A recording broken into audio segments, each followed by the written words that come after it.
Here's my theory. The administration armed Libyan rebels to topple Muammar Gaddafi, right? And thousands of those weapons fell into the hands of al-Qaeda terrorists. Now, what happened to those? Well, they were eventually used in the attack on Benghazi. I'm guessing maybe not. I know the ambassador was most likely on a mission to get those weapons back. Here are the facts. Back in spring of 2011, during the Arab Spring, the administration authorized covert operations in Libya. They eventually sent $25 million to fund the rebel army. The administration said, well, we can't tell you what we spent the $25 million on, but they did say they considered supplying them with weapons. Watch.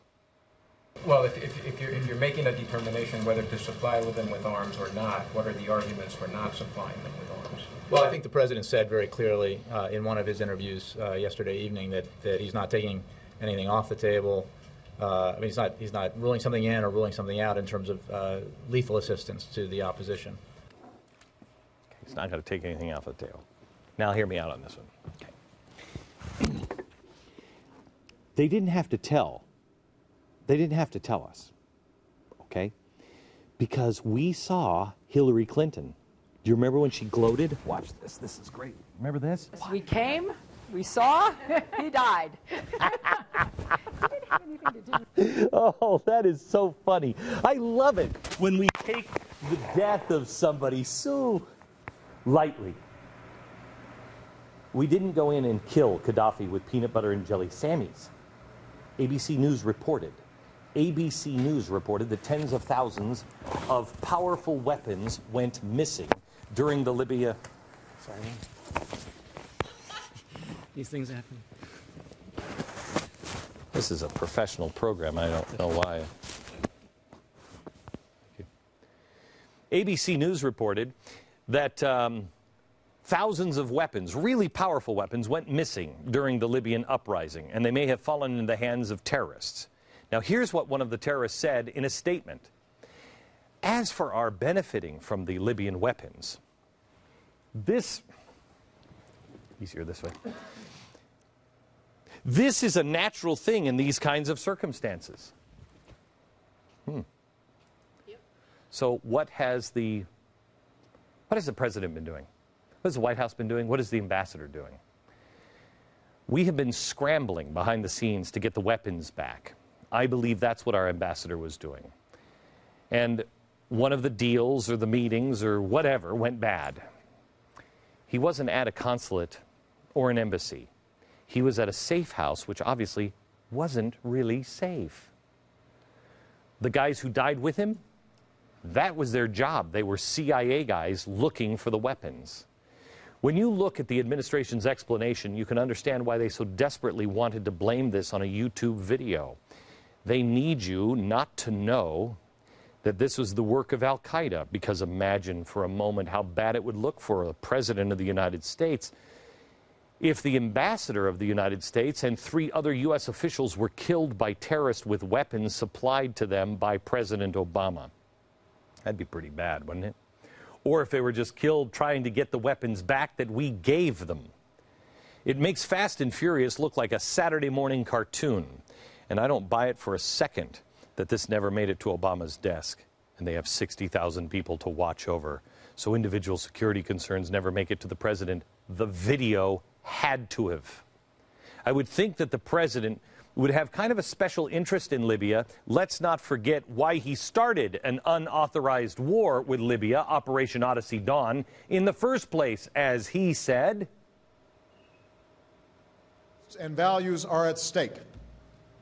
We have a responsibility to act.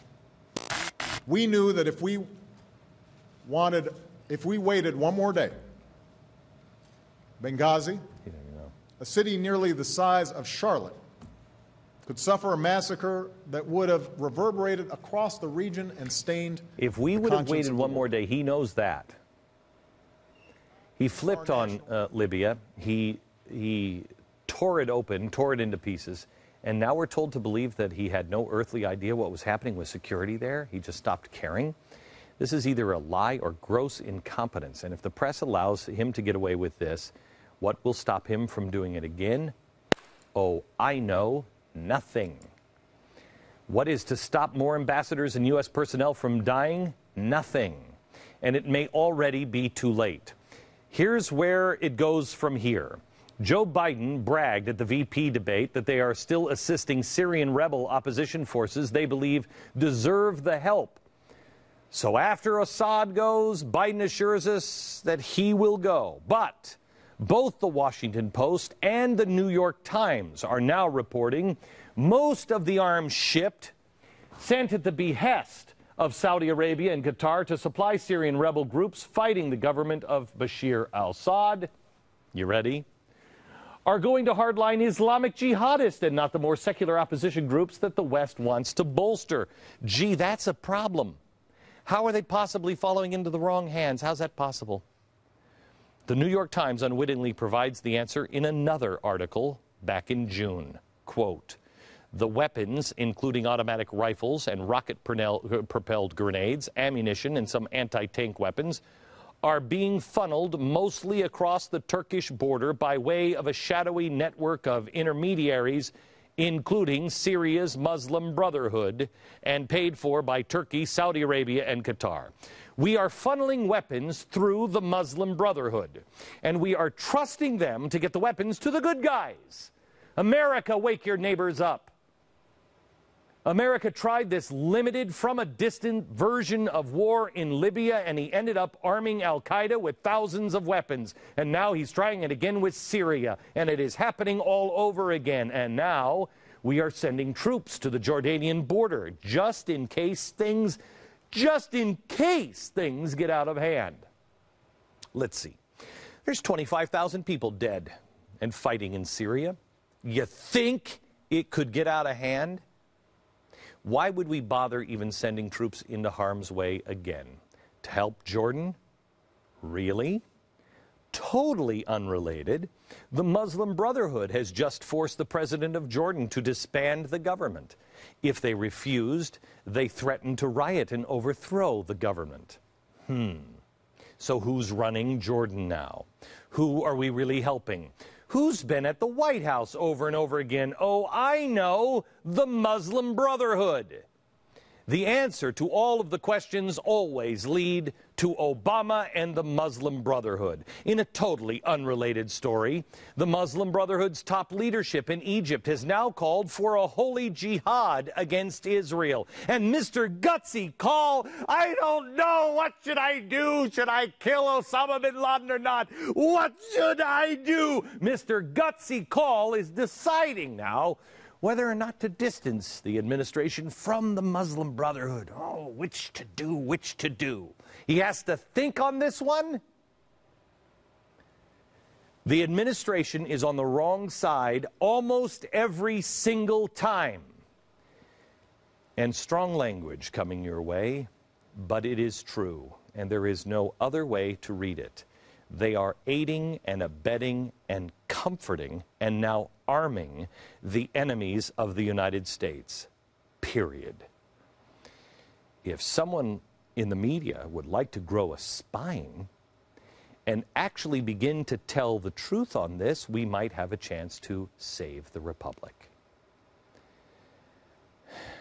This election is gigantic. It is much bigger than politics. It is about the way, not just of the country, but the Western way of life. President Obama, like him or hate him, has proven just in this Benghazi case that he is either wildly incompetent or he is in league with the enemies of the United States of America. It really can be only one of the two. They're both bad, and they both put us at great, grave risk.